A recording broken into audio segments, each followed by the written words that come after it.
Muchas gracias, señora presidenta. Muy buenas tardes ya con todos los legisladores.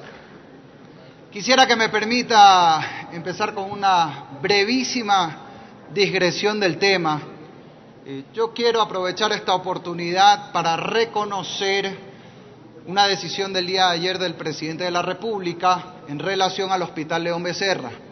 Hace un mes aproximadamente en esta asamblea propuse y unánimemente todos aprobamos una resolución exhortando a que el Estado ecuatoriano le pague las deudas al Hospital León Becerra para así poder garantizar que se sostenga la atención de salud a las familias más necesitadas de Guayaquil y de todo el Ecuador que van a atenderse en este hospital que lleva 90 años sirviendo desde el voluntariado. El día de ayer el presidente, acogiendo este exhorto, ha anunciado públicamente que se va a honrar esa obligación y yo creo que eso merece ser reconocido en este pleno para beneficio de las familias guayaquileñas y ecuatorianas, y esperamos que ninguna autoridad intermedia por debajo de la jerarquía del presidente intente obstaculizar la orden clara que ha dado el primer mandatario. Ahora sí, entrando en materia, quisiera pedir, señora secretaria, que por favor proyectemos la presentación que tenemos preparada sobre esta ley.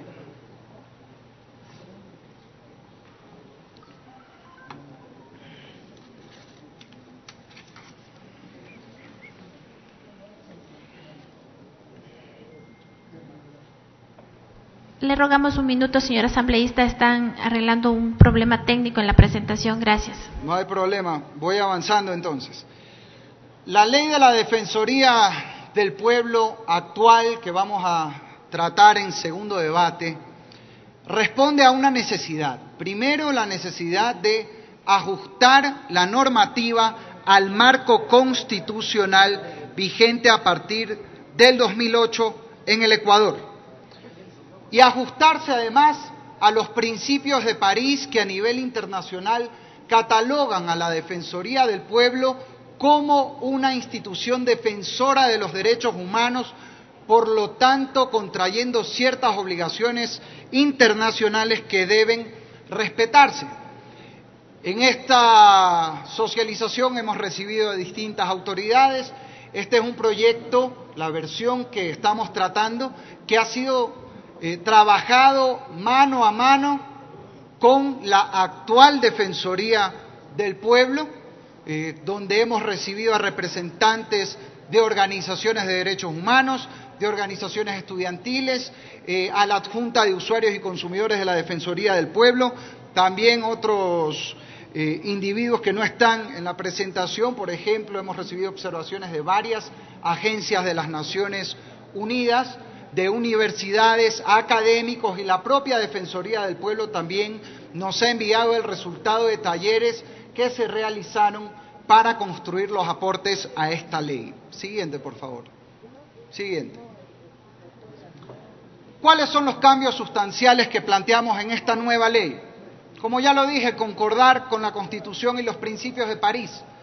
Fortalecer no solo la defensa de los derechos humanos y de la naturaleza, sino una competencia a veces olvidada que es la promoción de los derechos, y eso está como eje transversal en este proyecto. Enfatizar la independencia y autonomía de la Defensoría del Pueblo. Colegas legisladores, la Defensoría es parte de la función de transparencia y control, no de la función ejecutiva.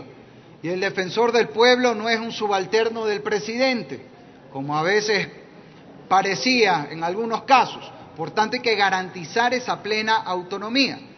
En cuarto lugar, y esto también es transversal a la ley, tenemos que entender que la Defensoría del Pueblo, por mandato constitucional, no tiene competencias sancionatorias. Muchas veces la gente va a la Defensoría esperando encontrar soluciones finales que la Defensoría como entidad administrativa no es capaz de dar, porque no son jueces. Entonces estamos cambiando el enfoque en esta ley. En vez de que el ciudadano vaya a un trámite engorroso en la Defensoría del Pueblo para que luego le den un informe que a veces no sirve para nada en entidades administrativas o con empresas incluso, mejor estamos obligando a que la Defensoría deba patrocinar los casos de violaciones de derechos humanos e ir con la víctima, con el afectado, ante un juez para ahí sí, por ejemplo, en una acción de protección o en una cautelar constitucional, obtener una reparación eficaz a los derechos. Activamos la participación de la sociedad civil mediante el Consejo de Defensores de Derechos Humanos a nivel local que se articula en las provincias con la Defensoría del Pueblo sin tener remuneración, pero sí reconociendo el estatus de defensores de derechos humanos tal como nos lo exigen normas internacionales. Y por último, verán un cambio sustancial entre el informe para primer debate, que se trató en el periodo legislativo anterior, y el actual. Y es que aquí no entramos en procedimientos reglamentarios y por tanto hemos eliminado más de 30 artículos que estaban originalmente. La ley es para regular derechos y garantías, luego el procedimiento en los detalles será materia de reglamento. Siguiente, por favor. Para no repetir, porque ya avancé en algunas cosas, simplemente matizar que estamos especificando dentro de los derechos protegidos los de la naturaleza, los de movilidad, los de los defensores de derechos humanos, y que es a partir de 1999 que la Defensoría del Pueblo es reconocida como institución de derechos humanos sin que nuestra normativa interna se haya ajustado a esa realidad. Siguiente, por favor. Sigamos, ya eso lo hemos comentado. Siguiente también. Con esos antecedentes, ¿cuál es el objeto de la ley? Establecer a la Defensoría del Pueblo como la institución nacional de protección y promoción de derechos humanos y de la naturaleza, desarrollando sus principios, enfoques y competencias y asegurando su absoluta autonomía. Siguiente. Los principios, pues no quiero extenderme: independencia, autonomía, igualdad, plurinacionalidad, progresividad, interdependencia. Es muy importante resaltar la informalidad y gratuidad en los trámites de la Defensoría, que no sean engorrosos, y desconcentración, que nos acerquemos a los territorios. En cuanto a enfoques, habrá enfoque de derechos humanos, de la naturaleza, enfoque intercultural e intergeneracional, sin perjuicio de los demás enfoques que la Defensoría decida implementar. Siguiente. Las competencias.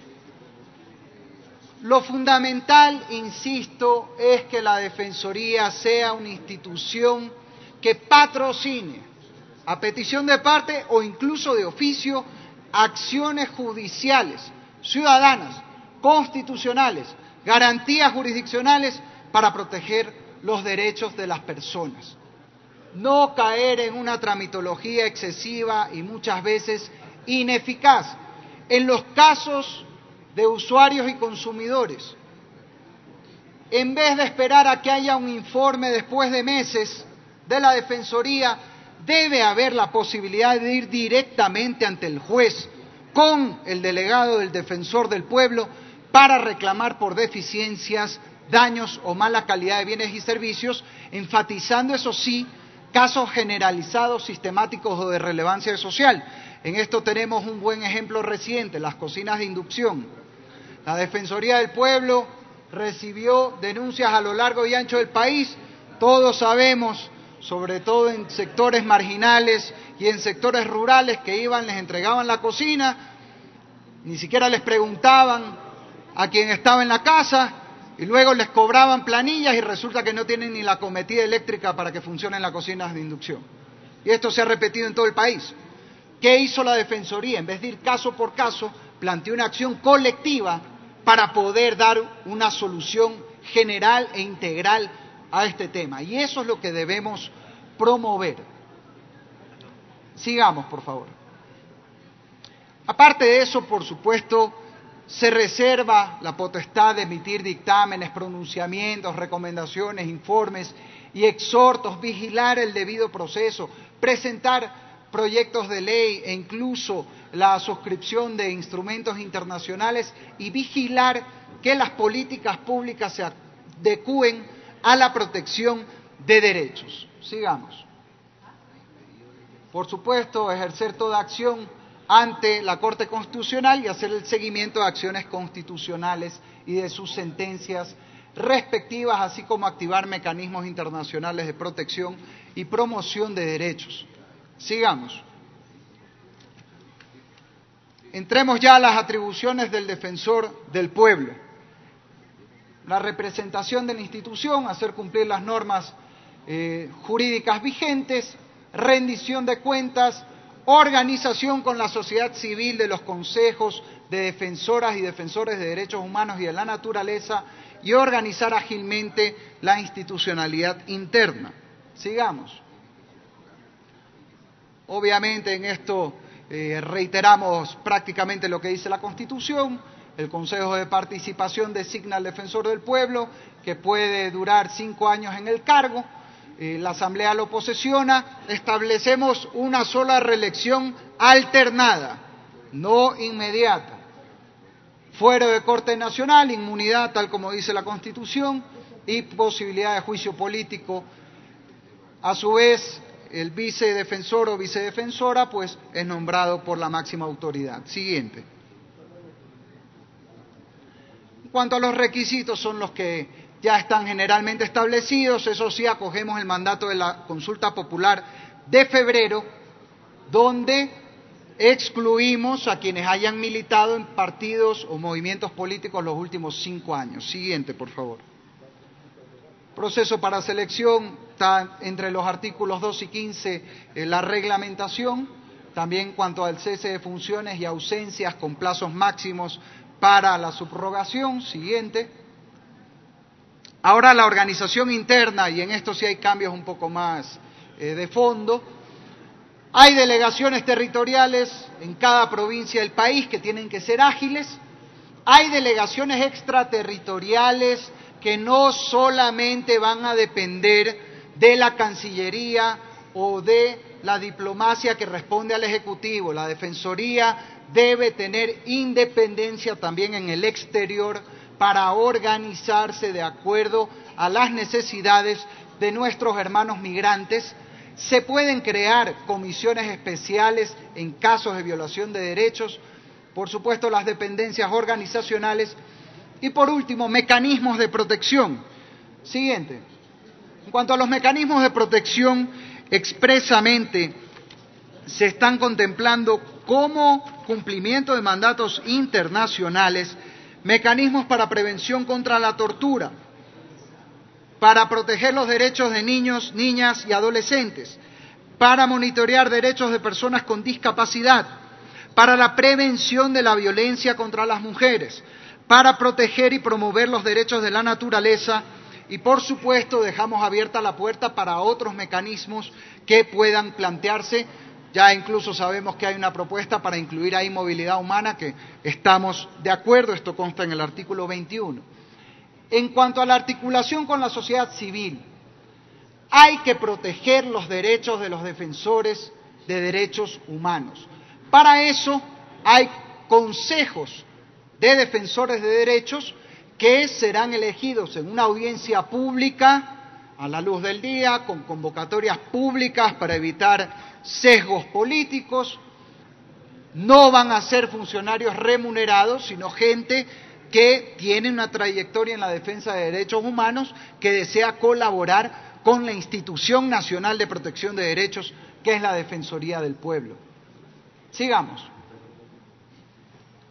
Por supuesto, todas las autoridades del Estado tienen la obligación de colaborar con la Defensoría para hacer respetar los derechos constitucionales. Siguiente. En cuanto a las disposiciones generales, yo creo que en esto no vamos a redundar en los temas reglamentarios. Simplemente yo destacaría ahí que estamos conceptualizando las situaciones generalizadas y de relevancia social de derechos. La Defensoría, si se convierte en una comisaría, como a veces termina ocurriendo, se vuelve inoperante. Entonces deben privilegiar, sin descuidar la atención al ciudadano individual, deben privilegiar los casos sistemáticos de violación de derechos en el Ecuador, lo cual permita también acumular procesos, como el ejemplo que les puse reciente de las cocinas de inducción. Siguiente. Transitorias, pues establecemos obviamente los plazos para ajustarse a la ley. En cuanto a la ley orgánica de discapacidades, estamos simplemente poniendo que es el Ejecutivo el que establezca la cartera de Estado pertinente para hacer cumplir las normas de esa ley. Ningún cambio de fondo. Siguiente. Aquí hemos realizado algunas reformas que yo creo que tenemos que revisar en detalle, y yo les pido en eso seamos acuciosos en este debate. No quiero entrar al detalle en honor al tiempo, que ya estoy pasado de hecho, sino ir al concepto. No es prudente, no es sano como técnica legislativa que tengamos un retazo en distintas leyes donde por aquí en el inciso tal se dice que la Defensoría del Pueblo tiene que vigilar lo que ordenó la autoridad X. Más eficaz es que en la ley institucional que es esta, establezcamos atribuciones generales para proteger, dar seguimiento, promover, emitir informes, exhortos, activar mecanismos internacionales de todos los derechos humanos. Así garantizamos que todo esté cubierto y tenemos mayor seguridad jurídica porque la gente sabe a qué ley acudir. Entonces, los cambios que estamos haciendo aquí de ninguna manera restringen derechos que estén en alguna ley especial. Ya los mecanismos de protección están en esta ley general que ampara todo lo demás. Por otro lado, en algunas leyes hay equivocaciones. Se da atribuciones a la Defensoría del Pueblo cuando debe ser a la Defensoría Pública. El Defensor del Pueblo no es el abogado gratis para los casos judiciales, para eso la Defensoría Pública. Lamentablemente, no todas las leyes han estado correctamente articuladas en ese sentido y eso lo estamos corrigiendo. Y en cuanto a la Ley Orgánica de Defensa del Consumidor, mantenemos todo lo que se trata, por ejemplo, en casos de energía eléctrica, reclamos por bienes en particular, todo eso se mantiene. Simplemente estamos cambiando el artículo 81 para, coherentes con las competencias que estamos estableciendo en esta ley, se privilegien los casos, en el artículo 6, los casos sistemáticos e insisto, en vez de que vaya alguien, a mí como abogado me ha pasado, alguien va y trata de conseguir un informe del Defensor del Pueblo, pasan 6 meses, luego lo obtiene y recién tiene que ir a la justicia. ¿Para qué sirvió el informe? Para nada. Para eso vamos directo a la justicia con la misma Defensoría para dar una protección más eficaz a los derechos. Para finalizar, señora Presidenta, yo estoy consciente de que este proyecto es radicalmente distinto al que se trató en primer debate que además ocurrió en el periodo legislativo anterior, así que por supuesto, al ser la primera vez que en el Pleno estamos tratando este tema, por favor, todas las observaciones que podamos condensar para mejorarlo son más que bienvenidas y para procesarlas y podamos votar esta ley que nos permita mejorar la protección de los derechos humanos y de la naturaleza en el Ecuador. Quiero felicitar también el trabajo de cada uno de los asambleístas de nuestra Comisión de Participación Ciudadana, que es muy diversa y que han hecho un extraordinario trabajo, así como la labor del equipo técnico de la Defensoría del Pueblo, que letra por letra ha estado pendiente de este proyecto. Muchísimas gracias, señora Presidenta, y mocionaremos pues una vez que tengamos las observaciones del caso. Gracias. Tiene la palabra el asambleísta.